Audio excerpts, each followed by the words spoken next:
And immigrants already comprise 1 in every 4 new labor force entrants.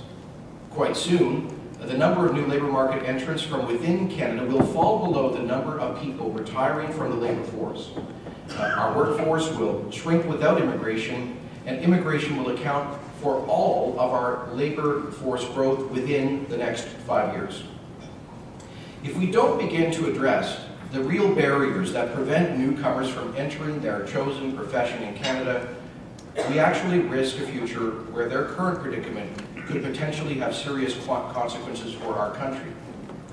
The prospect would be a country with significant and deepening labor market shortages, but a large body of foreign trained professionals who are chronically underemployed.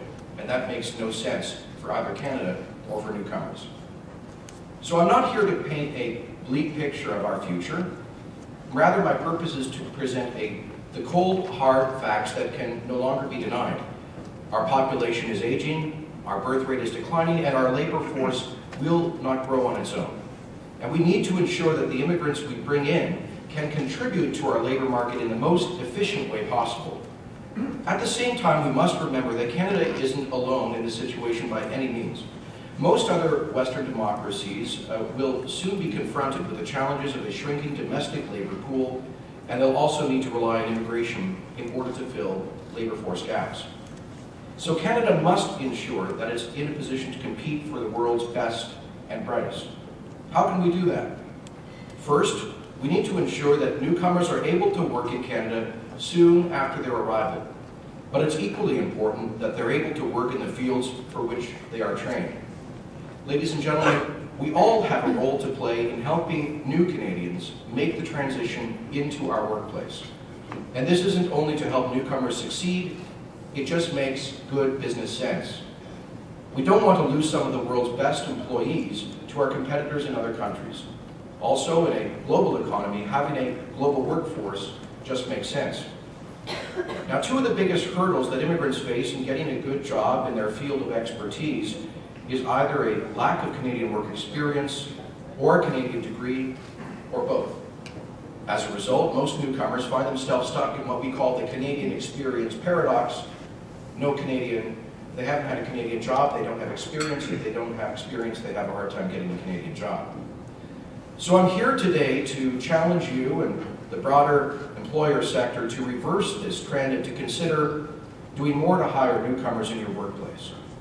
But before your role comes in, newcomers are first confronted with the challenge presented by Canada's complicated process for licensing of professional bodies. With more than 400 licensing bodies in Canada, you can imagine how daunting this challenge must be for newcomers. There's about 45 regulated professions, and they exist in each province times 10.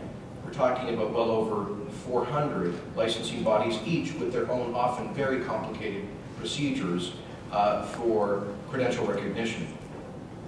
So newcomers really don't know where to begin in this maze of red tape, or who to contact in order to get their credentials recognized, and we can't blame them for that.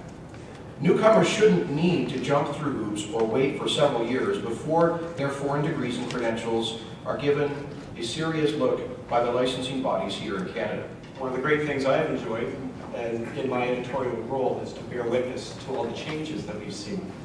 10 years ago, we began just writing about employers, about our immediate observations, and after a decade, we kind of now enjoy the benefits of all that hindsight. And over the last 2 years, as Tony was just mentioning, they've certainly proved to be interesting times. And what I can say is that this project, what it's highlighted for me is the project really does not exist in a vacuum. It very much is part of what we see in our economy, all the ups and downs. This is not a work of fiction. It was never intended to be. It's designed to reflect what we see in the wider economy. Project this year is this theme that despite the current economic climate, there are decisions that are being made every day that will affect your organizations for many, many years. And one of the most interesting things that we see across the country, and our partners at the Maytree Foundation have been able to point this out to us, is that if you look at the labor force growth in almost any major city in Canada, 100% of the growth in the labor force is now accounted for by new Canadians.